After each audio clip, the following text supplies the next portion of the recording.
Hi, Karen Curry Parker here with your weekly Human Design Evolution Report. We have three main things we want to explore this week as we embark on this week that has a major theme of new beginnings. So let's get started.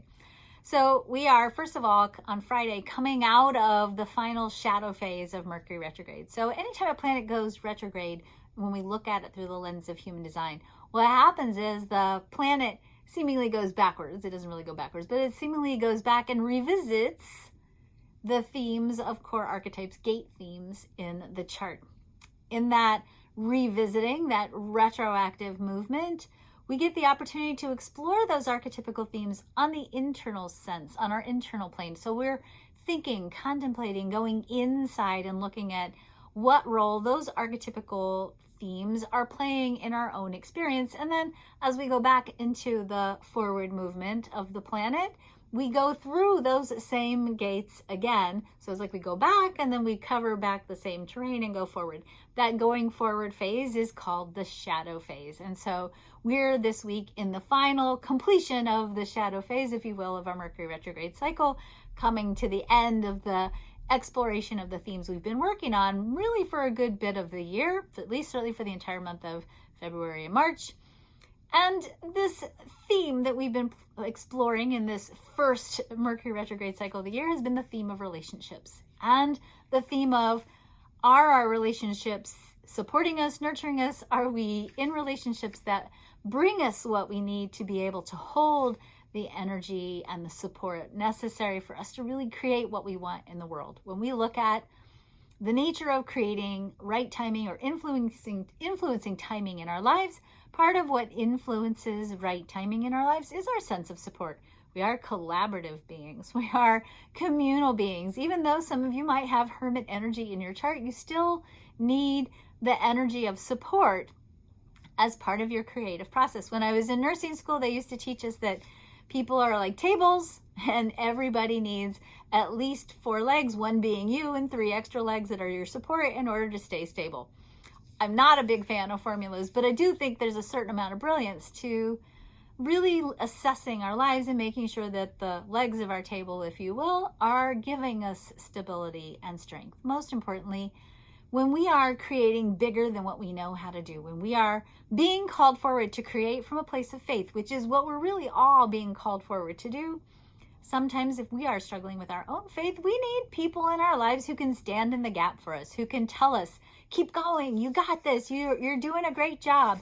And certainly our Mercury explorations have been really looking at, do we have the support that we need for us to be able to do what we want to do, for us to be able to have that support base to help us stand in the gap between our desires and our intentions on what we're seeking to create, and having the faith while we wait for the manifestation of whatever it is that's next in our lives.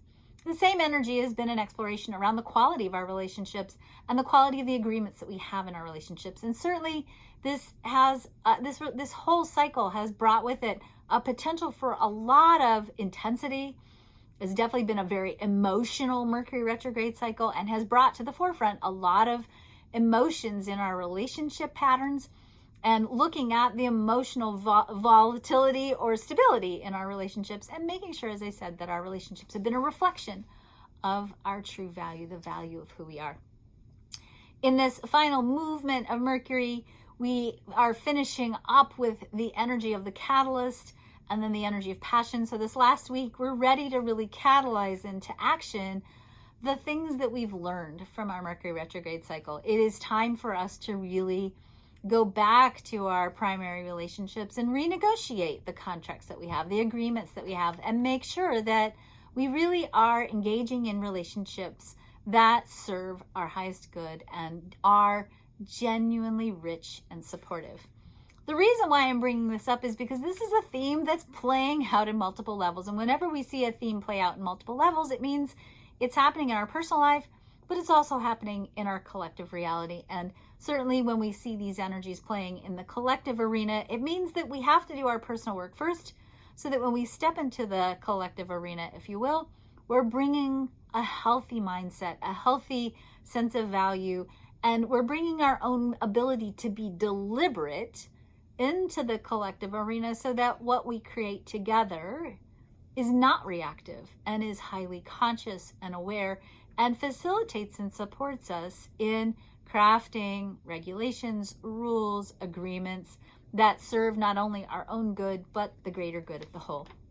So we have to now talk about Jupiter, because Jupiter moves this week out of the gate 13, where it's been living and giving us the opportunity to explore through our personal narrative the stories we tell about ourselves to ourselves and to each other, and given us the opportunity to explore whether those stories we tell ourselves are actually true or not. And if we don't like the stories we've been telling about ourselves, certainly Jupiter has been saying, hey, you can rewrite that. You're in charge of the pen. So we've been given this great expansion and blessings, because Jupiter brings us expansion and blessings when we do our work. And usually it's Saturn that brings us the job. So Jupiter has been saying, hey, if you don't like what's going on in your life, write a better story. Tell a better story about yourself. As Jupiter moves now out of the 13 into the gate 49, the gate of the catalyst, which is also where we're moving through with Mercury. We're finishing this up, and now Jupiter picks up the thread. So Jupiter is more of a collective planet. So we start to get into this Jupiter energy. Jupiter now says, hey, if you take action on those revolutions that you need to catalyze in your life, if you do the work, if you renegotiate the agreements, if you say, no, that doesn't work for me, if you defend your own value and ultimately defend not only your own value, but the value of others, and you take the actions necessary, this is the key part, you take the actions necessary, you get the rewards. So if there's something that you need to do in your relationships, if there's some change that needs to make, certainly Jupiter is continuing to amplify what Mercury just taught us, that it's time for action. It's time to make sure that you are in alignment behaviorally, not just in your head, that you are actively setting the boundaries you need to set, renegotiating the agreements, and deepening the capacity that you have through being authentic and honest and standing in your value to increase the quality of intimacy and possibility in your life. This same energy is also an energy that encourages us to behave sustainably. It's an energy that can provide stability and support for us when we are holding the energy of sustainability. So it is also an energy that encourages us to make sure that whatever is happening in our relationships in our community, that it's supporting us being able to sustain whatever the agreement is. So not a reactive energy, not a flash in the pan, sort of lose your stuff energy. It is an energy that says we have to be conscious and aware and present and dialed in to ourselves and to the people around us, and hold in our mind and in our hearts the intention to be and to show up in the most loving way possible, and to construct agreements in our relationships that reflect that love and that sustainability. Now, the work, this is the interesting thing, the work that Saturn brings us, that Jupiter is sort of rewarding us for, the work comes in the gate 19, which is the gate of attunement, which is the electromagnetic to the 49, which gives us this entire definition in the channel of what's called love and marriage in human design. This is the channel, though, where actually the theme of sustainability and sustainable agreements lives. So this whole Saturn-Jupiter thing going on right now is really telling us, again, picking up the thread from Mercury, telling us you got to get real with your partnerships. You got to get real with your relationships. You got to get real with your agreements. You got to get real with your relationship with yourself first, so that you can be more real in your partnerships. We got to get real with how we feel, and we got to get honest about how we feel, and we have to start creating revolutions in the relationships in our lives that are not serving our highest good. Now, this same energy is also, again, as I said, tied to sustainability. This is actually the place in the human design chart where we connect to the need to eat meat, or the need for having access to mammalian energy, because in the evolution of the chart, this energy flow is actually breaking apart and changing. It means that this week brings us an opportunity to do two things. Number one, to deepen your relationship with Source through connecting with nature and being out in the natural world.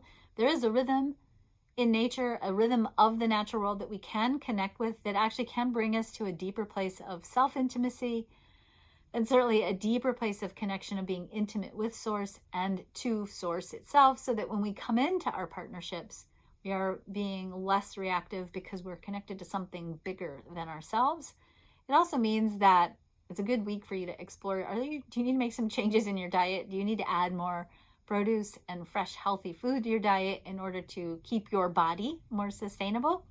It also means that it's a good week for you if you need some extra emotional support to think about getting a dog or a cat or somebody you can cuddle with 4 legs who's fluffy, because this same energy tells us that we have an inextricable relationship with not only each other and everybody else on the planet, but with nature itself and with the natural world. And that when we stay attuned to that natural world, we stay connected to source. And when we stay connected to source, we have access to coherent guidance that shows us how we can be more loving and more sustainable in every way in our lives. So whatever happened to Mercury, we're still playing it out with Jupiter and Saturn. It gets even more interesting when we start to look at the Sun and the Earth this week. The Sun is in the gate 22, the Earth in the gate 47. These are all of these energies that we're talking about, that we've been talking about with Mercury and with Jupiter, Saturn, and now with the Sun and the Earth. These are all potentially very emotional energies. The gate 22 is the gate of grace. The gate 47, the Earth's energy this week, is the gate 47, the gate of mindset. And what we're seeing is that we have available to us all of the support, all of the resources, everything we need to do what we came here to do with our life and with our purpose. We can tap into that state of grace when we have the right mindset. Meaning that part of what we're focusing on this week is making sure we have a mindset that allows us to engage in an exploration of possibility without the pressure of needing to know how we're going to make manifest the solutions necessary. We just need to know what the feeling of the solutions are. We need to feel the solutions inside of us. How would it feel to have the manifestation of what you're dreaming of? Not the details.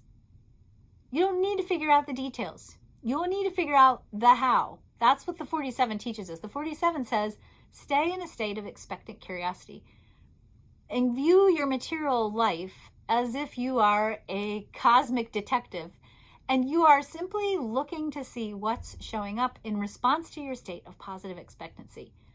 If you have a big idea, a big dream, if you have a big desire, especially if it's a big desire that you want to use to make the world a better place, you don't have to figure out how to make it happen. When we stay in a state of grace, when we hold that space of positive expectancy and we hold to our true value and we make sure that our relationships are supporting that value, then the universe brings us the response to the request, to the manifestation, if you will, of the dream. And we don't have to figure out the details. You'll get what you need to get when you need it. You'll have what you'll need to have when you need it. You'll have it at your disposal in the process of fulfilling your purpose, everything you need to really fulfill your mission, your purpose, your contribution of abundance to the world, that contribution that only you can make. So, to sum it up quickly, this is a time when we're still working on our relationships with each other, and on a collective level, we're looking at how do we sustain ourselves and each other with government, through systems, through community, with our relationships with each other. We're looking at how do we hold a mindset that allows us to stay in a state of grace so that we can be ready and open and aware to receive everything we need to implement all of the changes that we're going to make, and to take those changes and to use them as cornerstones for building something even bigger and better, something more abundant in the world. So we have a new moon on Friday in the gate 36. That's the gate of the miracle, right? We have miracles coming, pattern breaking, breakthrough energy coming. This new moon brings with it the possibility of us shattering out of past patterns and past limitations and moving into something completely new and something powerful that will change and push the boundaries and the edges of the human story. So get ready, buckle up. The whole theme of the week is big new things. Do what you need to do to make the space. Make sure you're fully supported and stand in your value.